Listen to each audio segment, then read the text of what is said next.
Bien-aimés dans le Seigneur, je vous salue dans le nom précieux de notre Seigneur Jésus-Christ. Nous voici encore une fois dans notre émission Vie en Christ, où aujourd'hui nous allons encore continuer à partager cet enseignement que nous avions débuté il y a déjà 2 séances.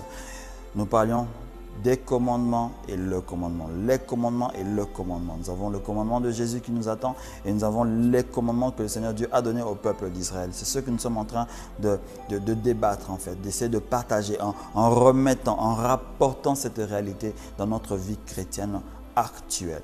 La fois dernière, nous avons dans notre deuxième session, insisté sur l'idolâtrie. Nous avons essayé de démontrer un élément de base qu'est l'idolâtrie, qu'un homme peut être ton idole, qu'une femme, que tes enfants, que l'argent, la richesse en général peut devenir une idole. Parce qu'aujourd'hui, l'homme est après les gains.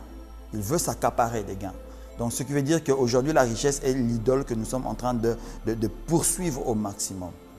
Je pourrais poser encore une fois la question, mais qui n'aimerait pas avoir de l'argent? Qui n'aimerait pas être riche comme Samson ou comme Salomon, je veux dire, ou comme les riches d'aujourd'hui, les Bill Gates, les Jack Ma, les Bezos d'aujourd'hui? Qui ne désirait pas avoir un compte bancaire gonflé comme une baleine?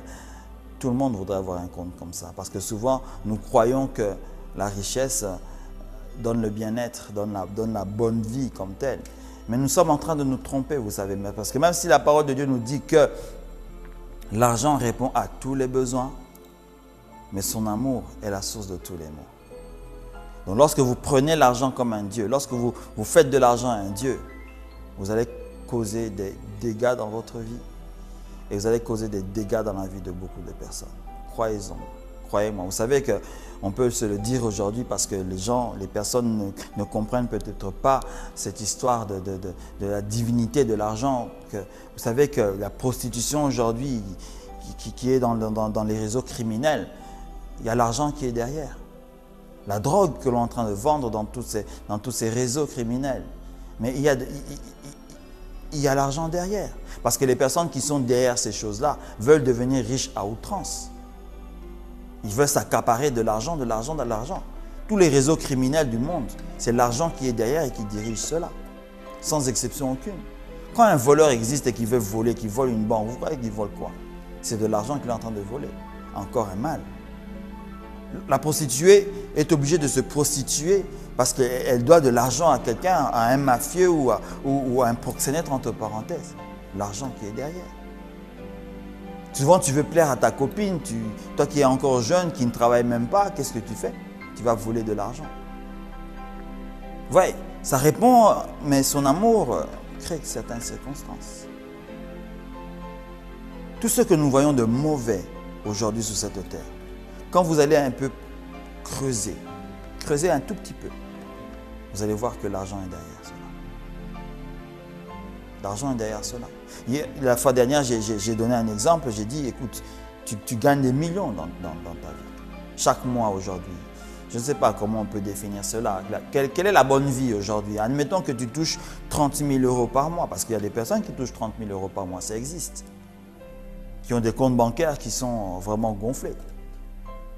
Mais tu as cet argent-là, tu ne fais rien avec ça. Mais tu sais que t'en accaparer, le faire gonfler, à faire tous les trafics que tu es en train de faire. Mais tu vois, à côté de toi, ton voisin est en train de souffrir. Ton voisin n'a rien, il n'a pas de nourriture, il ne peut pas s'acheter ceci ou cela. Mais tu l'ignores. Pourquoi tu l'ignores? Parce que tu préfères servir ton Dieu et l'argent. Tu ne peux pas te sacrifier pour ton frère. Ouais, c'est ce mal-là qui existe dans ce monde, à cause de l'argent. Parce que les hommes sont sans amour. Il manque le commandement du Seigneur Jésus. Mais on voit que par les commandements que le Seigneur nous a donnés, pourquoi nous avons ce type de comportement dans notre vie aujourd'hui? Cela est triste. C'est une tristesse, mais c'est la vérité. Tu ne te prosterneras point devant elles, tu ne les serviras point. Car moi, l'Éternel, ton Dieu, je suis un Dieu jaloux, qui punit l'iniquité des pères sur les enfants jusqu'à la 3e et la 4e génération de ceux qui me haïssent, qui fait miséricorde jusqu'à la 1000e génération de ceux qui m'aiment et qui gardent mes commandements. Tu ne prendras point le nom de l'Éternel, ton Dieu, en vain, car l'Éternel ne laissera point impuni celui qui prendra son nom en vain.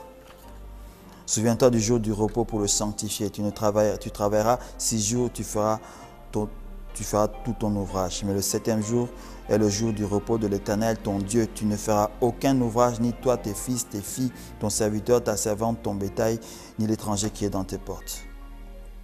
Car en 6 jours, le Seigneur a fait les cieux et la terre, la mer et tout ce qui est contenu, et il s'est reposé le 7e jour. C'est pourquoi l'Éternel a béni le jour du repos et l'a sanctifié. Nous sommes toujours par rapport à cette relation avec l'Éternel, où le Seigneur nous sommes en train de dire qu'on ne doit pas déjà jurer par rapport à son nom, on ne doit pas prendre son nom en vain. Vous savez au grand combien les personnes le font aujourd'hui. Combien de personnes citent le nom du Seigneur, mais dans des circonstances vraiment négatives de la vie. Dans des circonstances où on utilise le nom de Dieu pour jurer. Je ne vais pas utiliser les mots qu'ils sont en train d'utiliser. Non, je ne le ferai absolument pas parce que c'est souvent des mots qui sont très sales. Mais aujourd'hui, c'est devenu une commune mesure. À l'époque aussi, cela se faisait dans les temps anciens. Et le Seigneur disait, non, non, ne faites pas cela parce que vous ne me connaissez pas. Vous ne savez pas qui je suis. Parce que le nom de l'Éternel, ce nom déjà, vous savez que les Hébreux à l'époque, je ne parle pas de Juifs, je dis bien les Hébreux à l'époque, ne citaient pas le nom du Seigneur comme cela. Ils avaient peur de citer ce nom-là. Ce nom-là, lorsqu'on le citait, tout le monde tremblait en fait, parce que c'est comme si tu appelais tout l'univers sur toi, tu appelais toute la création, donc tu croyais que d'un coup la mort allait te frapper, parce qu'il y avait la crainte de l'Éternel simplement par rapport au nom. Aujourd'hui, nous citons le nom de Dieu, le nom de Jésus, mais aujourd'hui, nous jurons par rapport au nom de l'Éternel. C'est vrai, on peut définir le nom de Dieu, Jéhovah, Yahweh, tout un tas d'histoires. Non, n'entrons pas dans ce débat-là parce que ce n'est pas là que le Seigneur est. Mais qu'est-ce que tu fais lorsque tu cites son nom? Tu crois que ceci est son nom et tu le cites pour un rien. Tu dis des choses qu'il ne faut pas dire dans des circonstances sales, dans des circonstances immorales. Parce que ça, c'est commun, c'est vraiment commun. Même malheureusement, il y a des enfants de Dieu, des fils de Dieu, des chrétiens qui se disent chrétiens, qui ont encore ce type de langage-là dans leur bouche. Vous savez que les jurons par moments, en fait, ne sont pas très bons. Et c'est ce que le Seigneur était en train d'exprimer. Ne dites pas n'importe quoi, c'est de ces paroles qui n'ont pas de sens.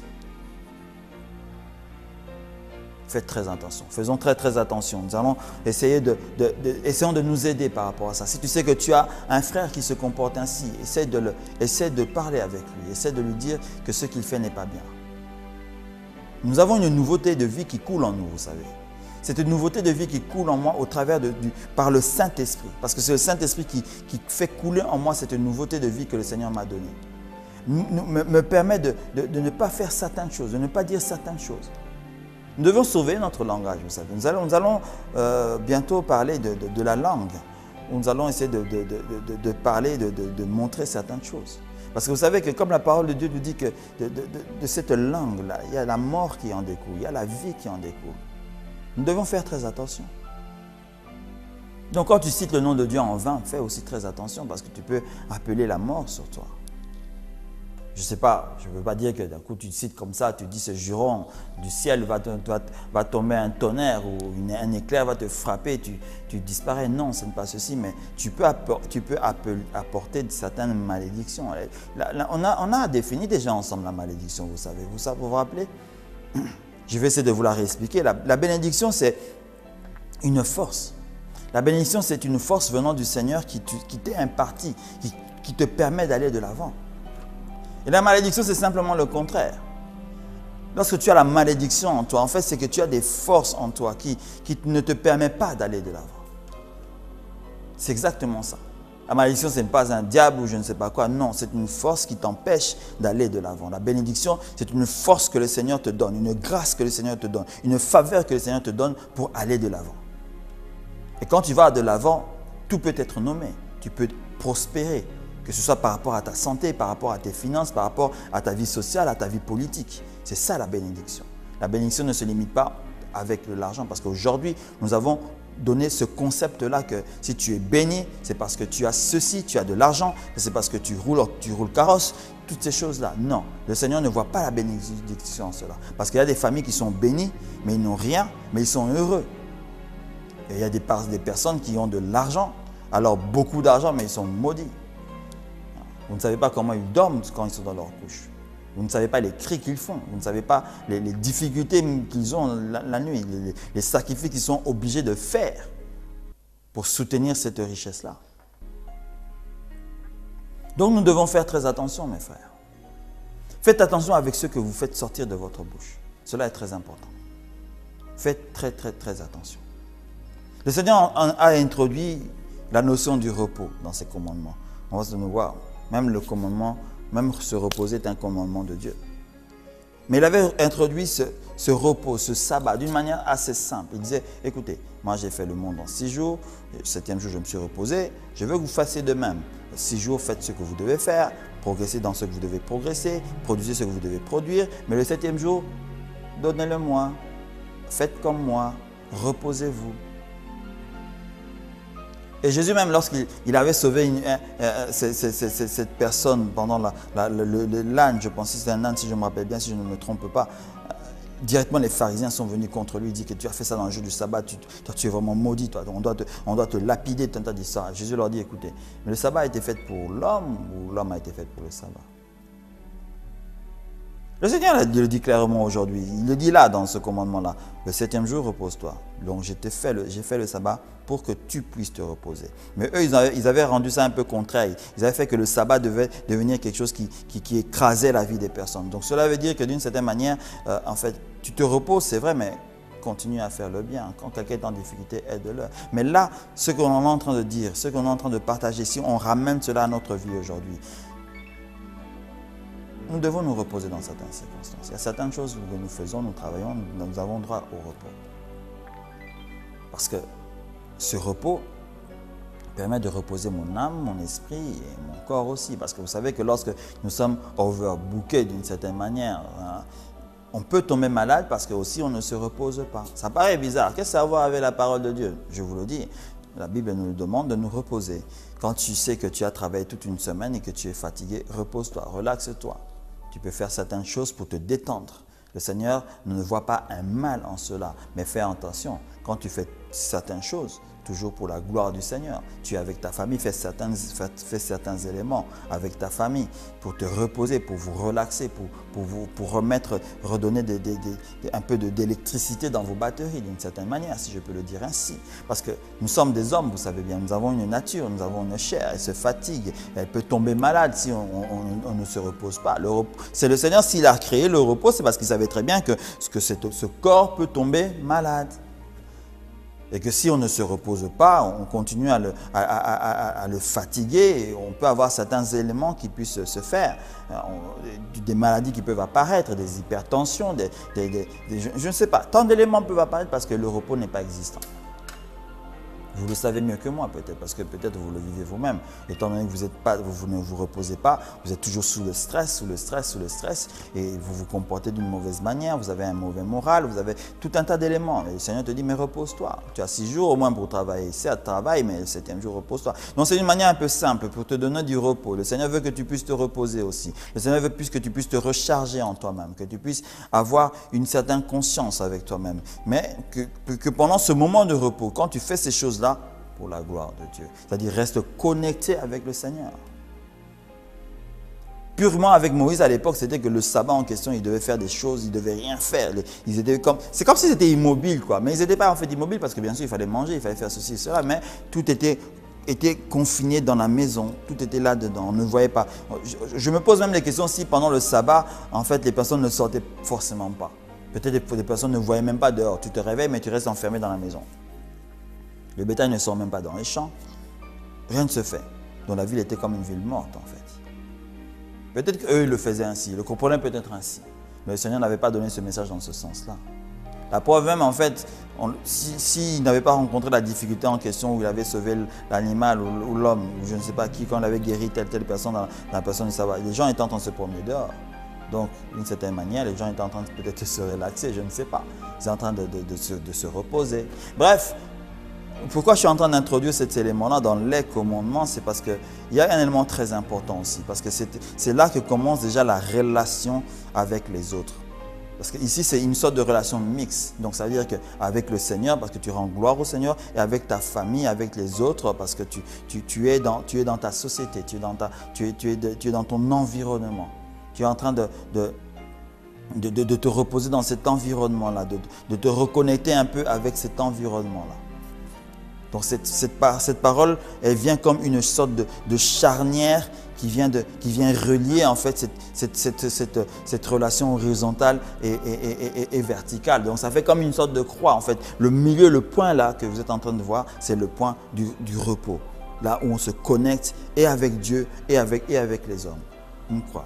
Imaginez cela dans votre tête. La relation verticale, la relation horizontale. Celle qui fait charnière, c'est le repos. Il y a ce repos qui est tout au point milieu. Donc, lorsque je me repose, lorsque je suis dans un état de repos, en fait, c'est que j'ai réussi à faire une connexion avec Dieu, bien sûr, vers le haut, et une connexion avec les hommes. Donc, ça veut dire que mon entente avec mon Dieu et avec les hommes est parfaite.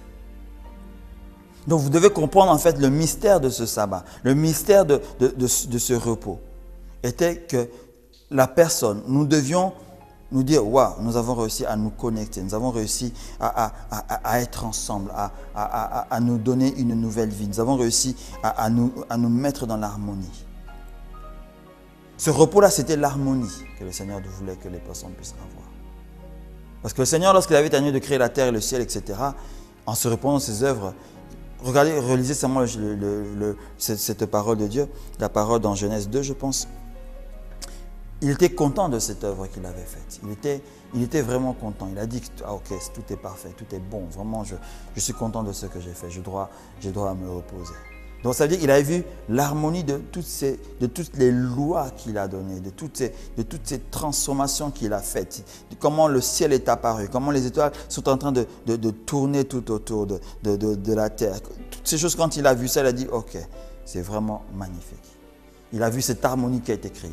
Il a tout connecté, lui-même avec la terre et la terre avec lui-même. Donc c'était vraiment parfait. Le monde était là. L'homme était là déjà en harmonie avec lui-même. Parce qu'au début, Adam était en harmonie avec lui-même, avec les animaux, avec tout ce qu'il avait avec lui. Tout était parfait, cette croix-là, ce centre-là. Le sabbat en question.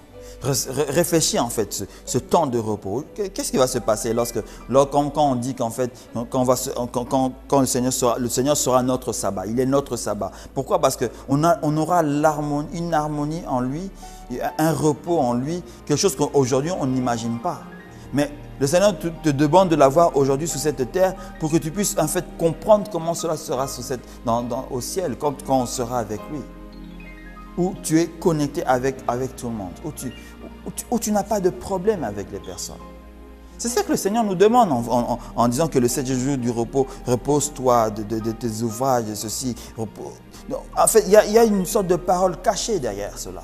L'harmonie avec ton monde, l'harmonie avec ceux qui t'entourent. Est-ce que tu as cette harmonie-là? Après avoir fait tout ce que tu as fait durant la semaine et qu'on sort, mais quelle est ta connexion avec les autres déjà? Comment s'est-elle faite? Comment s'est-elle réalisée? Essaye d'étudier cela. Essaye de te rendre compte de ces choses-là. Parce que cela est très important. Parce que si tu ignores cela, si tu ne peux pas avoir de l'harmonie avec ceux qui sont autour de ta vie, autour de toi, cela peut être aussi dangereux pour toi. Parce que tu risques d'être l'ennemi de tout le monde. Tu risques d'être l'ennemi dans ta propre famille et afin d'être même ennemi avec le Seigneur. Que le Seigneur puisse encore une fois vous bénir. Nous allons donc continuer en entrant maintenant après ce point charnière, sur un point très important qui est la relation maintenant avec nos familles. Parce que nous avons vu le commandement nous connecte déjà avec le Seigneur Dieu et nous avons vu le point charnière qui est l'harmonie. Maintenant, nous devons nous connecter avec les hommes. Premièrement, c'est une règle qui est donnée aux enfants, qui est donnée aux grandes personnes. Et le Seigneur nous dit, honore ton père et ta mère afin que tes jours se prolongent dans le pays que l'Éternel, ton Dieu, te donne. Honore ton père et ta mère. Là, c'est un point qui blesse aujourd'hui. Un point qui fait tomber des pierres, des paroles, des voix en ce moment. Quand on regarde aujourd'hui nos nations, quand on regarde notre comment je peux dire ainsi, notre vie sociale, quand on regarde l'éducation qui est dans ce monde, on voit un élément très important. Un élément qui est triste, c'est que l'honneur, le respect de l'aîné a disparu. Le respect du père a disparu. Le respect de la maman a disparu. Le respect de ton grand frère a disparu, de ta grande sœur. Aujourd'hui, les enfants se considèrent comme des petits dieux, en fait. Ils ont le droit de tout faire et on ne peut pas les réprimander. On ne peut pas leur montrer le bon chemin, le droit chemin, parce qu'ils connaissent déjà le droit chemin, en fait. On n'honore plus nos parents. Vous savez, ce terme « honorer » est presque, se rapproche un tout petit peu de l'adoration. Un tout petit peu. Je n'ai pas dit que c'est l'adoration. Allez simplement prendre votre dictionnaire et vous allez voir par vous-même la signification du terme « honorer ». Vous allez voir que l'honneur est presque proche de l'adoration. Quel regard as-tu, toi, aujourd'hui, sur ton père, sur ta mère et sur tes aînés, bien sûr? Sur ceux qui, bref, t'ont donné la vie ou bien t'ont éduqué. Parce que ce respect-là, on ne l'a plus aujourd'hui. Les nations aujourd'hui, si vous regardez simplement même les films qui se passent aujourd'hui, surtout les films des adolescents, par exemple, vous allez remarquer qu'on les enseigne à ne pas honorer souvent les parents. On les enseigne à ne pas honorer les frères, à ne pas honorer ceux qui te sont aînés, de ne pas les honorer, de ne pas leur donner le respect qui leur est dû. Un des éléments qui est la cause des chutes, de la chute de notre société, c'est que les personnes ne s'honorent plus les uns les autres aussi. Parce que les personnes qui devaient honorer telles ne les honorent pas. On ne donne pas la position ou on ne donne pas la place des personnes. On ne se redonne plus les places qu'on doit avoir. Aujourd'hui, comme ceux qu'on a avec les hospices, par exemple, où tu es là, ton père devient vieux et qu'on sort, tu dis « Ok, je n'ai pas envie de m'occuper de lui », tu le prends, tu le mets, je peux même dire bizarrement, tu le jettes dans une hospice de vieillards pour dire que non, on va s'occuper de lui et qu'on sort. Moi, je ne suis pas là, laisse-moi vivre ma vie. C'est un élément qui est commun aujourd'hui, surtout en Europe ou dans les sociétés occidentales, où en fait on abandonne nos parents pour être, disons, servis par d'autres personnes dans des conditions qui peuvent être souvent très atroces. Et là, nous, on est en train de mener notre vie. Vous savez, imaginez que vous faites ça. Vous oubliez aussi que vous allez un jour vous-même devenir des vieilles personnes. Est-ce que vous voudriez qu'on puisse vous laisser à charge de cette manière-là? Qu'on puisse se comporter envers vous de cette même manière que vous avez fait avec vos parents? Parce qu'aujourd'hui, c'est ce qui se passe. Quand ces maisons de vieillards sont apparues dans les années 60, 50 et autres, les personnes envoyaient leurs parents là-bas et ils les oubliaient. Après, qu'est-ce qu'il y a eu? Eux aussi ont été oubliés là même. Donc c'est un cycle, hein? C'est un cycle qui est en train de se poursuivre. Mais c'est un cycle de haine. Parce que lorsqu'on ne sait pas honorer les aînés, on les hait d'une certaine manière. On est en train même de se détruire parce que ce sont les aînés qui donnent la connaissance, ce sont les aînés qui donnent la sagesse. Mais toutes ces choses, on n'en tient plus compte. On préfère créer notre propre sagesse sans tenir compte de celle des aînés pendant qu'on sait que ce sont les aînés qui étaient avant nous. Ils ont une certaine expérience de la vie. Et de ces expériences-là, on peut tirer quelque chose de très important. Mais aujourd'hui, on ne considère pas ça. C'est vraiment triste, mais on ne le considère pas.